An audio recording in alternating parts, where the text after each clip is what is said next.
My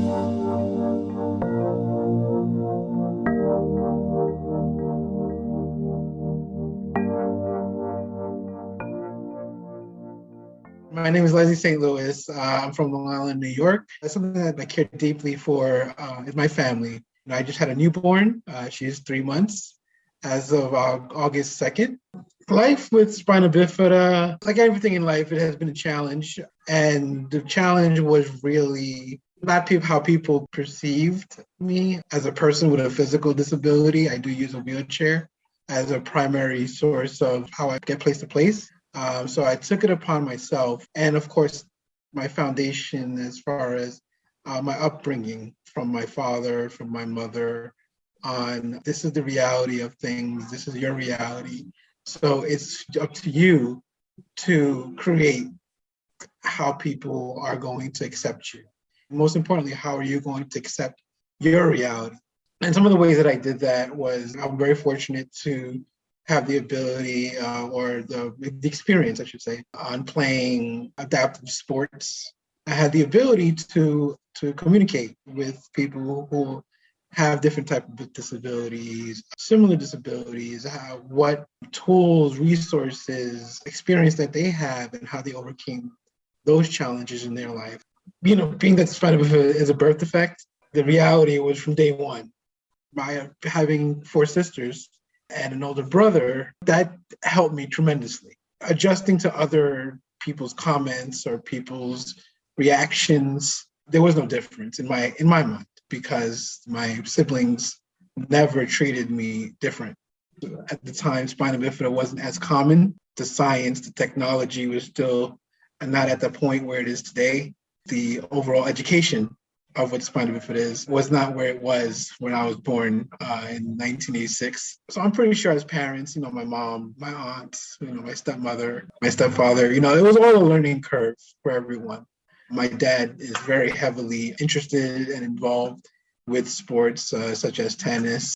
And growing up, he wanted to do that with me. And that was my first adaptive sport was wheelchair tennis. And then later I transitioned to wheelchair basketball because it was a more team sport and I'm a people person. I walk with the help of crutches. So my level of injury or defect is L4, L5. I'm not able to stand on my own. I use a wheelchair primarily. I do drive.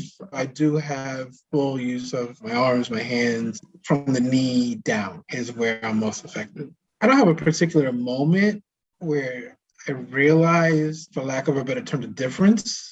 I was fortunate, to be able to travel a lot as a young kid with my family and things like that. And especially when you travel abroad, things may not be as accessible. There were things that my siblings could do, rock climbing, those type of things. That's not necessarily easy on crutches or on a wheelchair. But my initial thought was, okay, I can't do this now, but there's a way.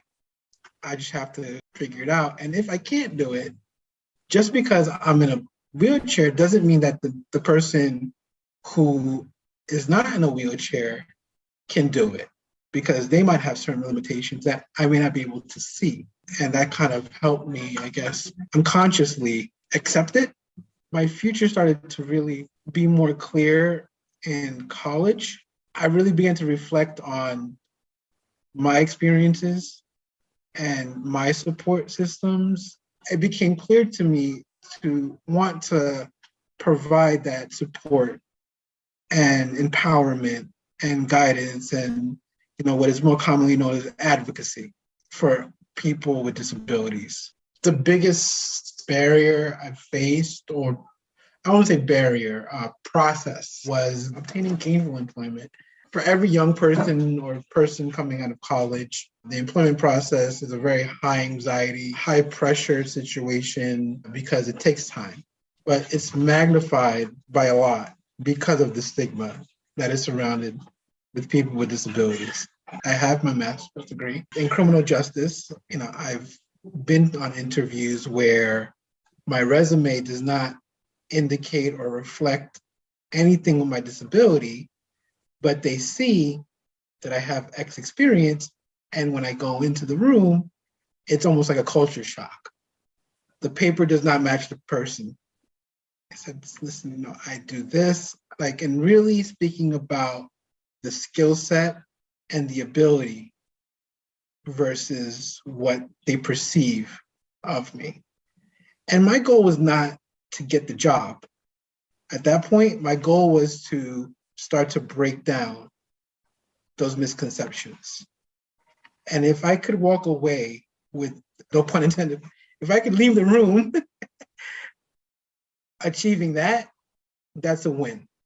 And then maybe the next person in my situation or with a disability has that shot. So I met my wife 15 years ago when I was in college. So we were very young, in our early 20s. We've been married for 6 years now. She's a nurse. So she has the medical, interests, knowledge, etc., to know that spina bifida is not a glove that fits everyone. Currently, I'm the director of employment, diversity, equity, and inclusion at the United Spinal Association, where I oversee employment programs and initiatives for people with spinal cord injuries, as well as the diversity inclusion piece and trainings for companies, as well as our members. I have the opportunity to build out programs, strategies, initiatives to help people with spinal cord injuries on a macro level within the community, but also have the ability to help people individually. First and foremost, the most important is being a dad. Definitely looking forward to developing those skills and that experience, being a parent, being a husband. That's forever evolving. Just being a good person in general. And as far as professionally, is how can I just make more impactful programs for people with disabilities in general? How can I be a better advocate? As a person with spina bifida, with my level of spina bifida, I never knew what it was to walk on my own without the assistance of crutches.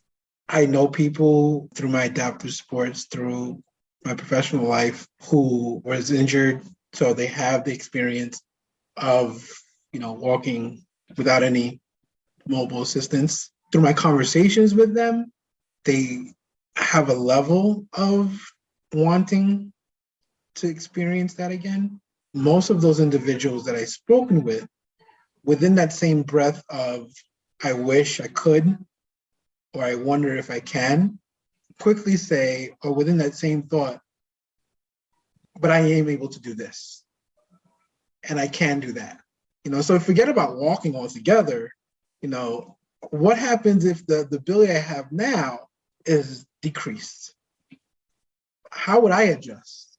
That's something my wife and I always talk about. She says, one day she asked me, what is your biggest fear in life? I said, being able to walk, because that would throw me for a loop that I am not used to at all. You just changed my whole perspective, not necessarily mentally, but I have to adjust. And at 36 years old, I don't think I want to do that. So, I try to make light of everything because life in general is too serious. Understand that this is your experience. Understand that this is your reality. Just because someone tells you this is what it's supposed to be, doesn't mean that it's going to be. It's you versus you. Don't be your biggest opponent, because we already have enough of those. You're in control. Always have next steps.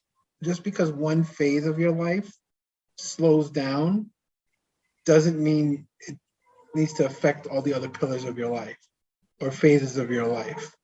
It just means your focus, your energy can go to what's working and kind of revisit the next part of your life. So focus more on the successes versus the things that are slowing down.